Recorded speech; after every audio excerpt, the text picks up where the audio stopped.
साथीहरू, नेपालमा गरिबी जनताहरू जुन किसानले उब्जाएको तरकारी र साग तरकारीहरूको मूल्य बजारमा 30 वर्षदेखि अहिलेसम्म किसानले नपाएको मूल्य अहिले जनताले पाउँदैछन्।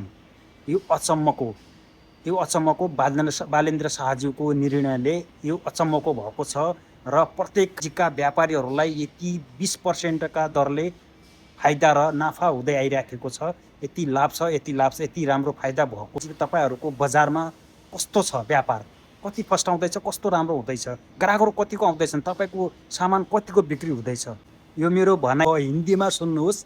इन्डियाका व्यापारीको पनि ठ्याक्कै मेरो भनाइसँग मिल्दोजुल्दो यो भिडियो राखेँ। दोस्तों 600 रुपये की सेल करके आज घर जा रहा हूँ। 16 साल पुरानी दुकान का ये हाल है, तो मैं तो ये सोच रहा हूँ कि जो अभी नए दुकानदार आए हैं, जिन्होंने अभी नया काम शुरू करा है, उनका क्या हाल होगा। 16 साल का रिकॉर्ड टूटा है, इतना मंदा मैंने कभी नहीं देखा। और जो नए दुकानदार हैं उनका क्या हाल हो रहा है, और जो पुराने दुकानदार हैं वो भी एक बार कमेंट करके बताओ कि आपके यहाँ भी ऐसा ही मंदा है। भिडियो कस्तो लाग्छ तपाईँ कमेन्ट गर्नुहोला, प्रतिक्रिया सुझाव सल्लाह दिनुहोला, मन परे सेयर गरिदिनु होला र मलाई फलो गर्न नभुल्नुहोला। म तपाईँहरूलाई फेरि त्यस्तै भिडियोहरू लिएर आउनेछु। धन्यवाद।